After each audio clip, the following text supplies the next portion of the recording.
जय हिंद। मैं अर्जुन आपका स्वागत करता हूं अपने इस यूट्यूब चैनल एजुकेशन प्लेनेट में।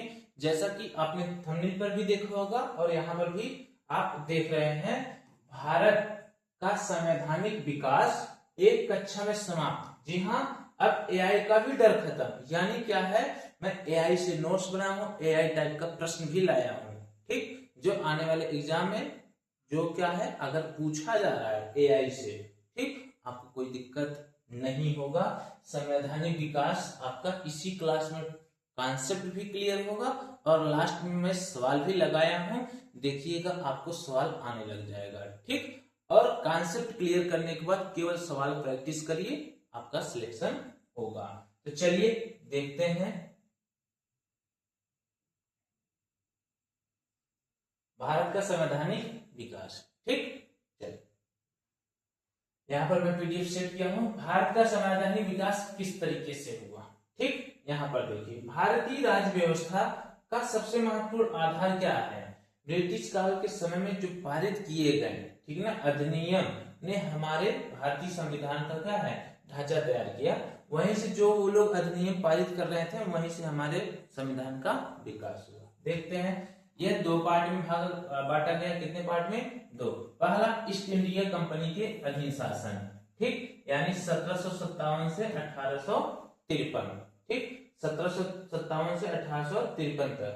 फिर ब्रिटिश क्राउन, जिसे ताज बोला जाता है, के अधीन शासन 1858 से 1947, ठीक। इसको दो भागों में बांटा गया था, एक 1773 से 1853, एक 1858 से 1947। अब आगे देखते हैं, एक एक अधिनियम और परिषद, विधान परिषद या जो भी है आपका रेगुलेटिंग एक्ट, सब एक एक को देखते हैं। देखिए, पहला है 1773 रेगुलेटिंग एक्ट। ठीक, इसका मुख्य उद्देश्य क्या था, फैक्ट क्या था, उसी को आपको याद करना है। देखिए, 1773 का रेगुलेटिंग एक्ट क्या, केंद्रीय प्रशासन की नींव, ठीक ना, यहां से केंद्रीय प्रशासन की नींव पड़ी। ठीक, गवर्नर जनरल जो पद था, ठीक ना, ये बंगाल का गवर्नर जनरल पद नाम कर दिया गया, ठीक ना, क्या कर दिया, बंगाल का गवर्नर जनरल। जो केवल गवर्नर जनरल थे, बंगाल के गवर्नर जनरल हो गए। और प्रथम कौन थे, लॉर्ड वारेन हेस्टिंग। ठीक, यहां से 2 पॉइंट याद हो, प्रथम governor general Lord Warren Hasting और गवर्नर जनरल को बंगाल का गवर्नर जनरल किसके अधीन किया गया, 1773 का रेगुलेटिंग एक्ट। ओके, आगे अधीनस्थ यानी कौन कौन से इसमें जोड़े गए थे, बंबई मद्रास गवर्नर को बंगाल के गवर्नर जनरल के अधीन किया था। किन बंबई और मद्रास के जो गवर्नर थे, बंगाल के गवर्नर जनरल बना दिया गया, ठीक ना, मतलब उनके अधीन कर दिया, यानी तीनों शामिल, बंबई मद्रास और बंगाल के गवर्नर जनरल को शामिल करके एक गवर्नर जनरल बना दिया गया। उच्चतम न्यायालय, ये भी पॉइंट ध्यान दीजिएगा, 1774 में कलकत्ता में एक सुप्रीम कोर्ट की स्थापना की गई, ठीक, जिसमें एक मुख्य न्यायाधीश, 3 अन्य न्यायाधीश, और मुख्य न्यायाधीश कौन थे, सर एलिजा एम्पे, ठीक ना, कौन, सर एलिजा एम्पे। ठीक, मैं जो पॉइंट आपको याद करना है, मैं गोला करते चल रहा हूं, वहां पर हाईलाइट करते चल रहा हूं, याद हो जाएगा। प्रतिबंध, यानी इसमें प्रतिबंध क्या था, कंपनी के कर्मचारी को निजी व्यापार करना और उपहार या रिश्वत लेना पूरी तरीके से क्या हो गया था, बंद हो गया था। यानी कंपनी के जो कर्मचारी थे ना, वो अपना अलग से व्यापार नहीं कर सकते थे, ना उपहार या रिश्वत ले सकते थे, ठीक ना, यही प्रतिबंध था। ये 1773 का मोस्ट इंपॉर्टेंट फैक्ट था। आगे चलते हैं, आगे है पिट्स इंडिया एक्ट, जो 1773 रेगुलेटिंग एक्ट था ना, उसी के सुधार के लिए उसके बाद आया था 1784 पिट्स इंडिया एक्ट, ठीक ना। वो जो था सुधार वाला ना 1781 था, ठीक ना, 73 के बाद 1781 वो अलग था। इसको देखते हैं, 1784 का पिट्स इंडिया एक्ट, ठीक, इसमें द्वैध शासन, ठीक ना, द्वैध शासन का इसमें क्या हुआ, द्वैध शासन का नींव पड़ी। कंपनी के राजनीतिक और वाणिज्यिक कार्यों को अलग अलग कर दिया गया। देखो, राजनीतिक और वाणिज्यिक यानी व्यापारिक कार्यों को अलग अलग किसमें किया गया, 1774 में। ठीक, बोर्ड्स ऑफ कंट्रोल, व्यापारिक मामलों के लिए कोर्ट्स ऑफ डायरेक्टर और राजनीतिक मामलों के लिए 6 सदस्यीय बोर्ड ऑफ कंट्रोल, ठीक ना, का गठन किया गया। जो आपका राजनीतिक मामला था, ठीक ना, उसके लिए बोर्ड ऑफ कंट्रोल का गठन किया गया, व्यापारिक मामलों के लिए कोर्ट्स ऑफ डायरेक्टर, ठीक, ये ध्यान दीजिएगा। यहीं से द्विशासन का नींव पड़ी। अब ये हो गया 1884 में, बस इतना ही इंपॉर्टेंट था। अब 1813 का चार्टर अधिनियम देखते हैं। 1813 का व्यापारिक एकाधिकार समाप्त, ठीक, जैसे कोई पूरी तरीके से जो कंपनी थी एकाधिकार समाप्त कर दिया गया। ऐसा नहीं है कि केवल एक ही कंपनी करेगी राज, ऐसा नहीं। कंपनी के भारतीय व्यापार के एकाधिकार को समाप्त कर दिया है, लेकिन चाय का व्यापार और चीन के साथ, ठीक ना, चाय का व्यापार चीन के साथ एकाधिकार बना रहा, ठीक ना, कंपनी का एकाधिकार समाप्त कर दिया गया, ठीक, लेकिन जो चाय था यह नहीं। तो यहां से फैक्ट बनाता है कि किस चीज के लिए लागू रहा, चाय के। शिक्षा में खर्च, भारत में शिक्षा प्रसार के लिए प्रतिवर्ष 1 लाख रुपए, ठीक। तो प्रश्न कैसे बनाएगा कि प्रतिवर्ष यानी शिक्षा में प्रसार के लिए किस अधिनियम के तहत खर्चा किया गया था, 1813। आगे देखते हैं ईसाई मिशनरी। ईसाई मिशनरियों को भारत में धर्म प्रचार करने के लिए अनुमति दे दी गई, इसमें 1813 में, ठीक ना। जो ईसाई लोग थे उनको क्या है, यहाँ पर प्रचार प्रसार करने की अनुमति मिल गई थी 1813 के चार्टर अधिनियम से। ओके, आगे चलते हैं। आगे क्या है, 1833 का चार्टर अधिनियम। क्या, 1833 का चार्टर अधिनियम। यहां से क्या हो गया, पूर्ण केंद्रीकृत, जो शासन था पूर्ण केंद्रीकृत हो गया। भारत का गवर्नर जनरल, ठीक, जो भारत का गवर्नर जनरल इसमें बना, बंगाल के गवर्नर जनरल को अब भारत का गवर्नर जनरल बना दिया गया। पहले क्या थे, बंगाल के गवर्नर जनरल, ठीक ना, 1773 में। अब भारत का गवर्नर जनरल बना दिया गया। और पहले गवर्नर जनरल कौन थे, लॉर्ड विलियम बेंटिंक, भारत का, ध्यान दीजिएगा, लॉर्ड विलियम बेंटिंक भारत के प्रथम गवर्नर जनरल है, ठीक ना, समझ गए। अब पूर्ण एकाधिकार समाप्त, जो एकाधिकार था पूरी तरीके से, यानी चीन के साथ जो चाय का व्यापार होता था उसको भी समाप्त कर दिए गए 1833 में। 1813 में इसको तो रखा गया था, भैया सब हट सकता है, लेकिन ये नहीं, तो लेकिन अब इसको भी हटा रहे हैं। देखिए, कंपनी के चाय और चीन के साथ व्यापारिक अधिकार को पूरी तरीके से समाप्त कर दिया गया। अब कंपनी विशुद्ध रूप से एक प्रशासनिक निकाय बन गई। अब क्या है, वह पहले व्यापारिक उद्देश्य से आई थी, अब प्रशासनिक उद्देश्य हो गई उसका, यानी शासन करना, ठीक।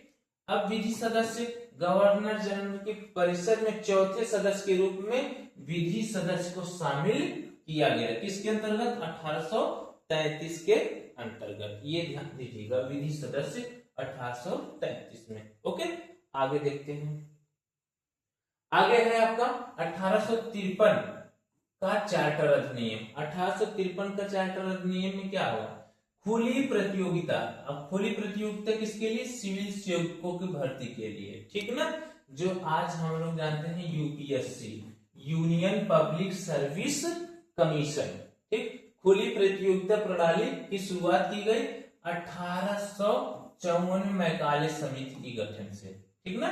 1854 में मैकाले समिति की गठन की गई, जिसके अंतर्गत यह कहा गया कि अब भारतीय भी इस परीक्षा में शामिल हो सकते हैं, परीक्षा क्वालिफाई बने करें और अधिकारी बने, ठीक।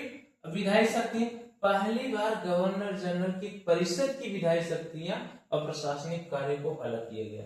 इसमें देखिए, विधायी शक्तियों को अलग पहली बार किसमें किया गया, 1853 में गवर्नर जनरल की परिषद की विधायी शक्ति और प्रशासनिक कार्यों को अलग किया गया। मतलब विधायी शक्ति और प्रशासनिक कार्यों को अलग अलग किया गया, किसके अंतर्गत, 1853 के चार्टर अधिनियम के तहत, ठीक। आगे चलते हैं। आगे है 1858 का भारत सरकार अधिनियम, ठीक। 1858 का भारत सरकार अधिनियम। इसके बाद में 1857 की क्रांति के बाद भारत शासन ईस्ट इंडिया कंपनी से लेकर सीधे ब्रिटिश क्राउन के हाथ में चली गई। यानी 1853 तक तो किसमें था, east India company, east India company, EIC short form में लिखते हैं, ठीक। अब क्या हुआ, 1858 भारत सरकार अधिनियम के तहत क्या हुआ, यह किसके हाथ में चली गई, ब्रिटिश क्राउन, ठीक ना, यानी ताज के हाथ में चला गया पूरी तरीके से। ठीक, अब यहां से वायसराय पद का सृजन हुआ। भारत के गवर्नर जनरल का नाम, पहले भारत के गवर्नर जनरल थे, अब वायसराय हो गए। क्या हो गए? वायसराय। किसमें हुए? 1858 के भारत सरकार अधिनियम से। और पहले कौन थे? Lord Canning. पहले भारत के पहले वायसराय कौन थे? Lord Canning. ठीक, अब ये क्या है ना, अक्सर लोग भूलते रहते हैं, इसलिए इसको मोर देन रिवीजन करिए। ओके, द्वैत शासन का अंत, इसमें द्वैत शासन का अंत हो गया। जो इसके पहले जो विधायी शक्ति और प्रशासनिक कार्य को अलग किया गया था, अब यहाँ पर समाप्त कर दिया गया। बोर्ड ऑफ कंट्रोल और कंट्रोल डायरेक्टर को क्या कर दिया गया? समाप्त कर दिया गया। इससे क्या होता था? व्यापारिक, इससे होता था प्रशासनिक। अब दोनों को क्या कर दिया गया? खत्म कर दिया गया। किसके अंतर्गत? 1858 के अंतर्गत। ओके, अब किसका निर्माण हुआ? सचिव। अब एक नए पद, भारत के राज्य सचिव, ठीक ना, का सृजन किया गया, जिसकी सहायता के लिए 15 सदस्यीय भारतीय परिषद का गठन हुआ। अब क्या हुआ इसमें? ये क्या किए कि बोर्ड ऑफ कंट्रोल, ठीक ना, जो प्रशासनिक कार्य को देखती थी, बोर्ड ऑफ डायरेक्टर जो व्यापारिक कार्य को देखती थी, इन दोनों को खत्म करके सचिव पद का निर्माण किए, सचिव का सृजन किए। ठीक, भारत के राज्य सचिव के रूप में, जिसके सहायता के लिए 15 और सदस्य दिए। ठीक, चलिए आगे चलते हैं। आगे है 1861 का भारत परिषद अधिनियम। इसमें देखिए पोर्टफोलियो की प्रणाली आई। ठीक, अब ये क्या है? लॉर्ड कैनिंग द्वारा विभागीय प्रणाली की शुरुआत की गई। विभागीय प्रणाली मंत्रिमंडल की व्यवस्था, यानी मंत्रिमंडल की व्यवस्था कहां से शुरू हुई? 1861 का भारत परिषद अधिनियम। अब अध्यादेश, ये मोस्ट इंपॉर्टेंट है, ध्यान दीजिए।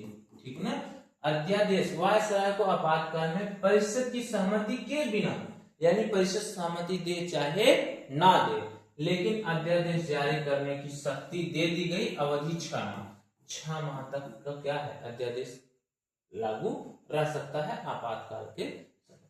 ठीक, यही बोला है 1861 के अंतर्गत। ओके हो, अनुमति ना लगा था। ठीक,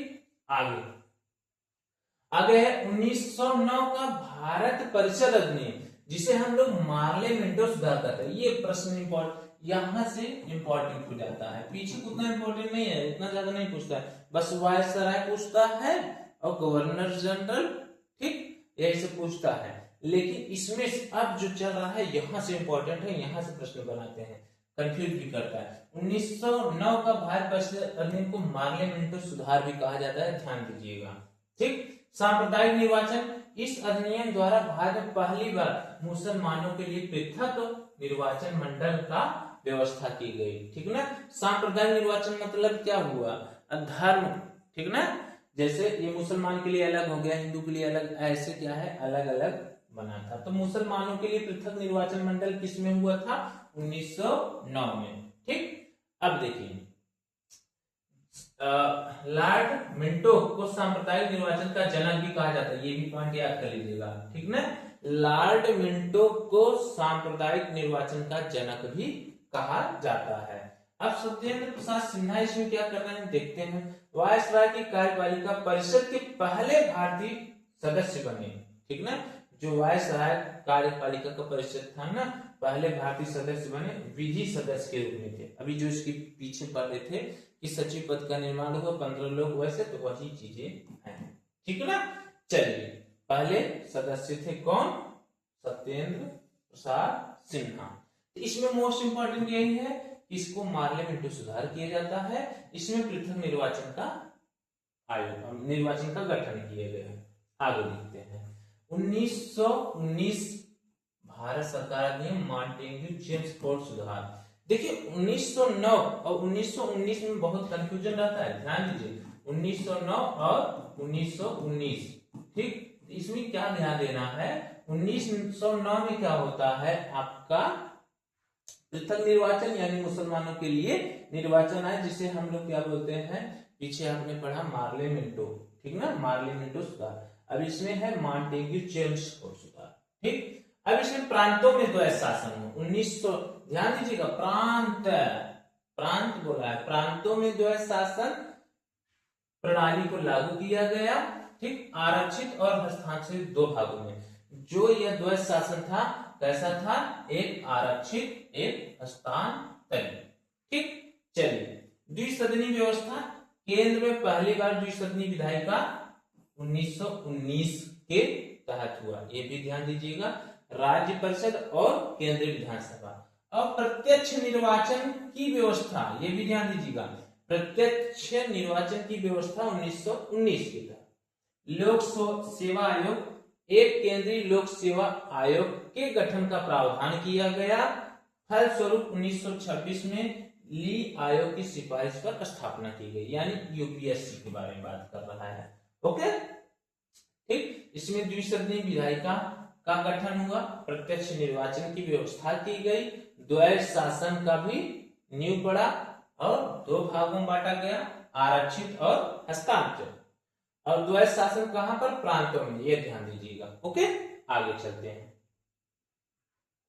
आगे है आपका 1935, यहां से प्रश्न घुमा फिरा के पूछता है। ठीक, आप घबराइएगा नहीं, लेकिन वर्तमान में संविधान का 70% भाग यहीं से लिया गया है 1935 से। ठीक, प्रांतीय स्वायत्ता, प्रांतीय स्वायत्ता क्या है इसके बारे में जानना। प्रांतों में द्वैध शासन को समाप्त करके पूर्ण स्वायत्ता दी गई, यानी केंद्र में द्वैध शासन। 1919 में प्रांत में द्वैध शासन हुआ था, 1935 में केंद्र में द्वैध शासन। ध्यान दीजिएगा, ये कंफ्यूजन करेगा। द्वैध शासन तो याद कर लोगे, लेकिन कौन किसमें, यानी प्रांत में जब द्वैध शासन बोलेगा तो आप 1919 करोगे, जब केंद्र में द्वैध शासन बोलेगा 1935, याद रखिएगा। ठीक, जहां पर कंफ्यूजन होता है उसको याद करो। 1909 मार्लेमेंटो सुधार, 1919 जेम्स फोर्ड सुधार। ठीक ना, चलिए आगे। अखिल भारतीय संघ की स्थापना हुई। ठीक, यानी ब्रिटिश प्रांतों और रियासतों को मिलाकर अखिल भारतीय संघ बनाने का प्रस्ताव रखा गया, जो कभी अस्तित्व में नहीं आ सका, मतलब केवल प्रस्ताव रखा गया था। शक्तियों का विभाजन, 3 सूची में शक्ति का विभाजन किया गया, संघ सूची, प्रांतीय सूची, समवर्ती। संघ सूची में इसका अधिकार किसका रहेगा, केंद्र का। ठीक, प्रांतीय में राज्य का, ठीक ना, पूरी तरीके से राज्य का, और समवर्ती में केंद्र और राज्य दोनों। ठीक ना, केंद्र और राज्य दोनों। ठीक, हाँ, एक होमवर्क आपका क्या रहेगा, कौन कौन से चीज संघ सूची में है, कौन प्रांतीय सूची में, कौन समवर्ती सूची में है, इसको एक बार देख लीजिएगा, क्योंकि क्रोनोलॉजिकल टाइप में ऐसा भी प्रश्न पूछता है। ठीक, फेडरल कोर्ट ऑफ आरबीआई की स्थापना भी 1935 के अधिनियम के तहत ही हुआ था। कब, 1937 में। ठीक, जिसे हम भारतीय रिजर्व बैंक की स्थापना बोलेंगे। ओके, 1935 के अधिनियम के तहत ही भारतीय रिजर्व बैंक की स्थापना 1937 ईस्वी में हुआ था। ओके, आगे चलते हैं। आगे है 1947। 1947 का भारतीय स्वतंत्रता अधिनियम है। इसमें बहुत ज्यादा कुछ नहीं याद करना, 2 डोमिनियन, मतलब भारत में ब्रिटिश राज समाप्त हो गया। ठीक, 15 अगस्त 1947 को 2 स्वतंत्र डोमिनियन, भारत और पाकिस्तान का निर्माण हुआ। ठीक ना, भारत और पाकिस्तान का निर्माण हो गया 1947। अब वायसराय पद समाप्त हो गया, पहले वायसराय था वो समाप्त हो गया। अब भारत के सचिव को पद को भी समाप्त कर दिया, मतलब वायसराय और भारत सब समाप्त हो गए। ठीक है ना, अब स्वतंत्र हो गए तो ये सब समाप्त हो गए। आगे देखते हैं, ये 1946 वाला संविधान सभा का गठन। ठीक, यहां से प्रश्न, ये जो फैक्ट दिया है ना, यहां से प्रश्न पूछते हैं। मस्ट मतलब अधिक से अधिक। कैबिनेट मिशन 1946, इसी मिशन की सिफारिश के आधार पर भारतीय संविधान के लिखने संविधान सभा का गठन, यानी ये जो कैबिनेट मिशन है, इसी से संविधान सभा का गठन हुआ था। कब, नवंबर 1946 में। ध्यान दीजिएगा, नवंबर 1946 में। कुल सदस्य कितने थे प्रारंभ में, 389। ठीक, पहली बैठक 9 दिसंबर 1946 को, किस तारीख को, 9 दिसंबर 1946, जिसके अस्थायी अध्यक्ष डॉक्टर सच्चिदानंद सिन्हा। इसको ध्यान दीजिएगा। अगला है अस्थायी अध्यक्ष, 11 दिसंबर की दूसरी बार बैठक हुई। ठीक, 1946 को डॉक्टर राजेंद्र प्रसाद को अस्थायी अध्यक्ष चुना गया। ओके, अब प्रारूप समिति, इसके अध्यक्ष डॉक्टर भीमराव अंबेडकर, यानी संविधान के जनक भी इन्हें कहा जाता है। ये थोड़ा सा एक्स्ट्रा में पॉइंट है, याद करिएगा। स्वीकृति, यानी जो संविधान था कब बनकर तैयार हुआ था, कब लागू हुआ था उसके बारे में। ठीक, और जब बनकर तैयार हुआ था उसको अंगीकृत भी बोलते हैं, अंगीकृत। ठीक, और लागू अलग हो जाएगा। ठीक, लागू का डेट अलग। अंगीकृत 26 नवंबर 1949 को। ठीक, लागू 26 जनवरी 1950 को। तो 26 जनवरी को लागू हुआ था इसलिए गणतंत्र दिवस मनाते हैं, और 26 नवंबर को बनकर तैयार हुआ था इसलिए संविधान दिवस। ध्यान दीजिएगा, संविधान दिवस, संविधान दिवस कब मनाया जाता है? 26 नवंबर को। कब? 26 नवंबर को। संविधान दिवस कब मनाया जाता है? 26 नवंबर को। आगे चलते हैं। अब देखिए ये एक तो फ्लो चार्ट बना है कि जो क्या है, क्विक रिवीजन के लिए। बंगाल का गवर्नर जनरल किसमें था? 1773 के रेगुलेटिंग एक्ट में। कलकत्ता की स्थापना वह सुप्रीम कोर्ट 1773 के रेगुलेटिंग एक्ट। ईसाई मिशनरियों का आगमन 1813 का चार्टर अधिनियम। भारत का गवर्नर जनरल 1835 का चार्टर अधिनियम। ध्यान दीजिएगा। मैकाले समिति कब आया था? 1853 में, जो सिविल सेवा के लिए खुली प्रतियोगिता था। ठीक, भारत का वायसराय 1858 में। ठीक, 53 तक क्या था? ईस्ट इंडिया कंपनी के हाथ में था। जैसे ही 1858 का भारत सरकार अधिनियम आया, ठीक, यह चला गया ब्रिटिश ताज पे और वायसराय पद आ गया। ठीक, संस्कृति या पृथक निर्वाचन, ध्यान दो, अभी पीछे बताया 1909 का पार्लियामेंटो सुधार। ठीक, द्वैध शासन प्रांत में, देखिए प्रांत में द्वैध शासन 1919 का मार्टिन जेम्स फोर्ड। ठीक, प्रांत की स्वायत्ता 1935 का भारत सरकार अधिनियम, और केंद्र में, ध्यान दीजिएगा, ठीक, द्वैध शासन जब केंद्र वाली बात करेगा तो 1935 हो जाएगा। किसमें हो जाएगा? 1935। फेडरल कोर्ट आरबीआई 1935 का भारत सरकार अधिनियम के तहत हुआ था। कब? 1937 ईस्वी में। ध्यान दीजिएगा। ठीक, यानी रिजर्व बैंक ऑफ इंडिया की स्थापना 1937 ईस्वी में 1935 का भारत सरकार अधिनियम के तहत हुआ था। अब चलते हैं, कुछ इंपॉर्टेंट प्रश्न है उसके बारे में डिस्कस कर लेते हैं। देखिए पहला प्रश्न, निम्नलिखित में से किस अधिनियम के द्वारा बंगाल के गवर्नर को बंगाल का गवर्नर जनरल पद दिया गया नाम? ऑप्शन है 1784, बी 1733 का रेगुलेटिंग एक्ट, ऑप्शन सी 1813 का चार्टर अधिनियम, 1833 का चार्टर अधिनियम। अगर आप पीछे सही से पढ़ेंगे, ध्यान से सुनेंगे, इसका उत्तर आप तुरंत दे लेंगे। तो चलिए इसका उत्तर कमेंट सेक्शन में बताइए। ठीक है, मैं बता रहा हूं, 1813 का रेगुलेटिंग एक्ट। ठीक, क्या बोला है? बंगाल के गवर्नर को बंगाल का गवर्नर जनरल। ठीक ना, तो ये क्या हो जाए? अब कौन कौन शामिल थे? बंबई, ठीक, और मद्रास और बंगाल, ये तीनों मिलके, ठीक ना, ये तीनों मिलके बंगाल के गवर्नर बन गए थे। ठीक ना, ध्यान दीजिएगा, बंगाल का गवर्नर जनरल। ठीक, ये ध्यान दीजिए। आगे चलते हैं। भारत में ईस्ट इंडिया कंपनी के व्यापारिक एकाधिकार को पूर्णतः, शब्द पकड़िए, पूर्णतः किस अधिनियम द्वारा समाप्त किया गया? ऑप्शन ए 1813 का चार्टर अधिनियम, ऑप्शन बी 1833 का चार्टर अधिनियम, ऑप्शन सी 1853 का चार्टर अधिनियम, ऑप्शन डी 1858 का भारत सरकार अधिनियम। ठीक, तो देखिए पूर्णतः बोला है, इसमें क्या हुआ था? एकाधिकार को समाप्त कर दिया था लेकिन चाय को छोड़ा था, लेकिन इसमें 1833 वाले ने पूरी तरीके से समाप्त कर दिया कि ये चायों का व्यापार नहीं कर सकते हो। ठीक, 1833 वाला आपका उत्तर हो जाएगा, यानी ऑप्शन नंबर बी। ओके, चलिए प्रश्न संख्या 3। प्रश्न संख्या 3 क्या है? किस अधिनियम के तहत कलकत्ता में सुप्रीम कोर्ट, ध्यान दीजिए, सुप्रीम कोर्ट 1974 की स्थापना की गई? तो 1773 का रेगुलेटिंग एक्ट, सीधे देख लीजिए, यहाँ पर 74 दे दिया है, खुद ही पकड़ लोगे। ठीक ना, समझ गया, कोई दिक्कत तो नहीं होने वाला है। ठीक, चलिए आगे। आगे है, भारत के प्रथम गवर्नर जनरल कौन थे? प्रथम भारत के बोला है, ध्यान दीजिए। ठीक, तो कौन हो जाएंगे? भारत के प्रथम गवर्नर जनरल। ठीक ना, प्रथम गवर्नर जनरल कौन होंगे? Lord Warren Hasting, Lord Canning, Lord William Bentinck, Lord Mountbatten. तो कौन होंगे इसका देखिए ऑप्शन नंबर सी, ठीक, लॉर्ड विलियम बेंटिंग। बंगाल का नहीं बोला है, भारत का बोला है, इसलिए लॉर्ड विलियम बेंटिंग होंगे। ऑप्शन नंबर सी आपका करेक्ट होगा। ओके, चलिए प्रश्न संख्या 5 की तरफ चलते हैं।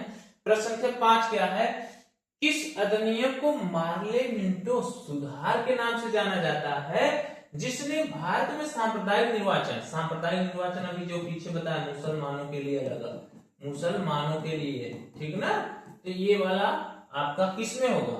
ऑप्शन ए 1892 का भारत परिषद अधिनियम, ऑप्शन बी 1909 का भारत परिषद अधिनियम, ऑप्शन सी 1919 का भारत सरकार अधिनियम, ऑप्शन डी 1935 का भारत सरकार अधिनियम। तो देखो मार्ले मिंटो सुधार बोला है तो 1909 होगा, ठीक। ऑप्शन नंबर बी करेक्ट होगा, सांप्रदायिक निर्वाचन। हमने बताया था आप 1909 और 1919 में कंफ्यूजन होंगे, तो 1909 क्या होगा? चेम्सफोर्ड, मॉन्टेग्यू चेम्सफोर्ड है, ठीक ना, ध्यान दीजिएगा, चेम्सफोर्ड, ठीक।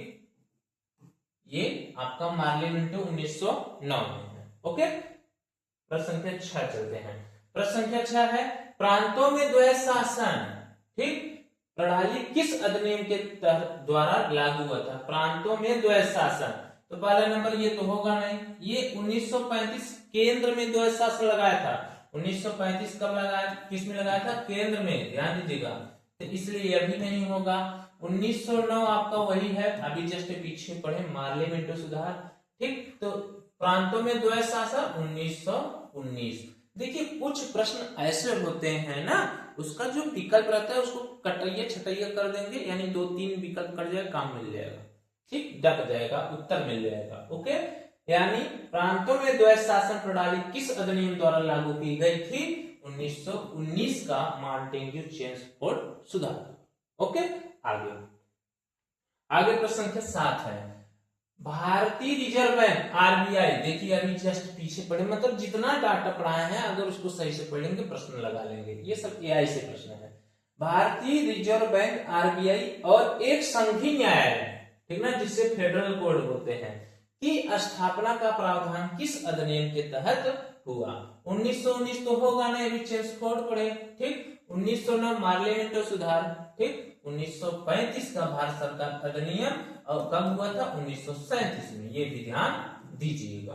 ओके, चलिए प्रश्न संख्या 8, ठीक, किस अधिनियम के द्वारा भारत का शासन ईस्ट इंडिया कंपनी से सीधे ब्रिटिश क्राउन में चला गया? ठीक, तो कब तक था ईस्ट इंडिया कंपनी में? 1853 यानी 1858 में गया, यानी ऑप्शन नंबर बी, ज्यादा नहीं सोचना है, ठीक ना।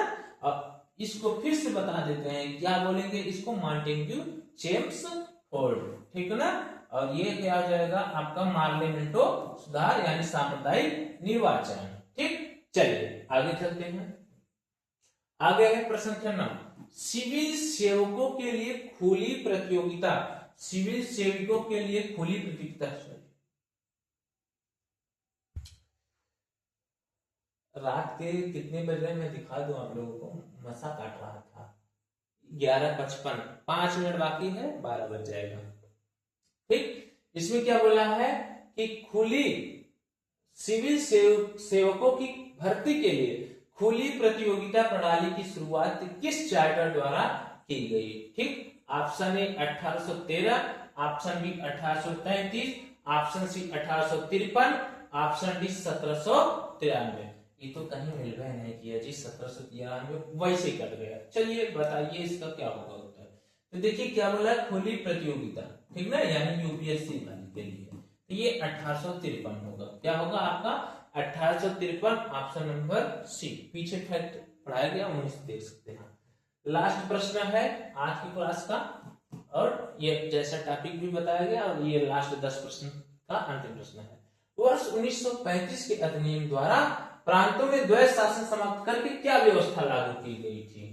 ठीक, केंद्र में पूर्ण स्वायत्ता, ठीक, फिर उसके बाद प्रांतीय स्वायत्ता, प्रत्यक्ष तानाशाही, ईस्ट इंडिया कंपनी, इसके बारे में बताना है। ठीक, तो क्या हो गया था?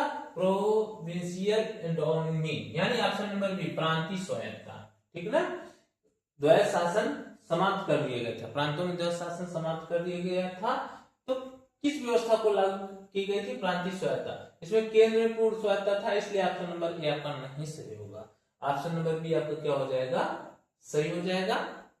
ठीक, आज क्लास यहीं पर समाप्त करते हैं। क्लास कैसा लगा कमेंट सेक्शन में जरूर बताइएगा, और हाँ, आप चैनल को सब्सक्राइब करके रखिएगा। मैं डेली आपको ऐसे ही एआई से कंटेंट और एआई से प्रश्न लाऊंगा, जिससे क्या होगा, आपके एग्जाम के लिए सहायता मतलब हेल्पफुल साबित होगा। ओके, चलिए मिलते हैं अगले क्लास में, तब तक के लिए जय हिंद।